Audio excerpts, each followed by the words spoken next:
இந்திய அணி பங்களாதேஷ் அணியுடனேயே தட்டு தடுமாறி வெற்றி பெறுகிறது. என்னத்த சொல்றது. சாம்பியன்ஸ் கோப்பை 2025 தொடரை பாகிஸ்தான் நடத்துகிறார்கள். இந்தியா மற்றும் பங்களாதேஷ் மோதும் போட்டியில் பங்களாதேஷ் டாஸ் வெற்றி பெற்று பேட்டிங் தேர்வு செய்தனர். காயத்திலிருந்து விடுபட்டு வந்த சமி மற்றும் ராணா இருவரும் தனது பந்துவீச்சில் பங்களாதேஷ் பேட்ஸ்மேன்களை மிரட்டினர். சமி முதல் ஓவரில் ஒரு விக்கெட் எடுக்க ராணாவும் ஒரு விக்கெட் எடுத்தார். தட்டு தடுமாறி வந்த பங்களாதேஷ் 35 ரன்களில் 5 விக்கெட் இழந்து தடுமாறியது. அக்சர் பட்டேல் தொடர்ந்து 2 விக்கெட் எடுத்தார். ரோஹித் சர்மா கேட்ச் தவற விட்டதால் ஹாட்ரிக் வாய்ப்பு பறிபோனது. அதற்காக ரோஹித் சர்மா கை எடுத்து கும்பிட்டு தனது மன்னிப்பை கூறினார். 6வது விக்கெட்டுக்கு ஜோடி சேர்ந்த டௌஹைட் ஹிருதாய் மற்றும் ஜாக்கர் அலி தடுப்பாட்டத்தில் ஈடுபட்டு டெஸ்ட் மேட்ச் விளையாடுவது போல விளையாடி 1-2 ரன்களாக சேர்த்து அணியை சரிவில் இருந்து நீட்டனர்.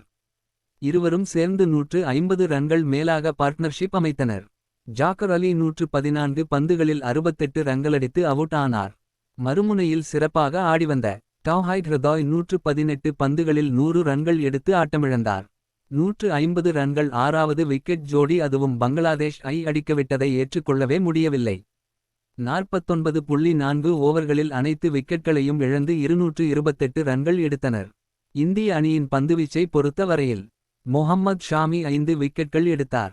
ஹர்ஷித் ராணா 3 விக்கெட். அக்சர் படேல் 2 விக்கெட் எடுத்தனர்.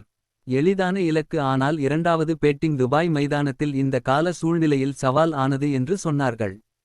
தொடக்க ஆட்டக்காரர்களாக களம் இறங்கிய ரோஹித் சர்மா மற்றும் கில் சிறப்பான தொடக்கத்தை கொடுத்தனர். பங்களாதேஷ் பந்துகளை பறக்கவிட்ட கேப்டன் ரோஹித் சர்மா 41 ரன்கள் எடுத்து ஆட்டமிழந்தார். பின்னர் இறங்கிய விராட் கோலி தட்டு தடுமாறி ரன்கள் சேர்த்து கொண்டிருந்தார். தொடர்ந்து சுழல் பந்துக்கு அவுட் ஆகும் விராட் கோஹ்லி 22 ரன்கள் எடுத்து இந்த முறையும் அவ்வாறே நடையை கட்டினார். பின்னர் இறங்கிய ஷ்ரேயஸ் ஐயர் 15 ரன்கள்.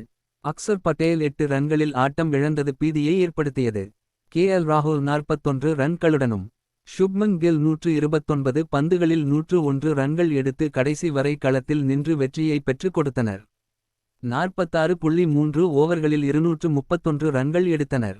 பங்களாதேஷ் அணி பேட்டிங் தொடக்கம் சரியில்லை என்றாலும் நடுவரிசை வீரர்கள் சிறப்பாக விளையாடினர்.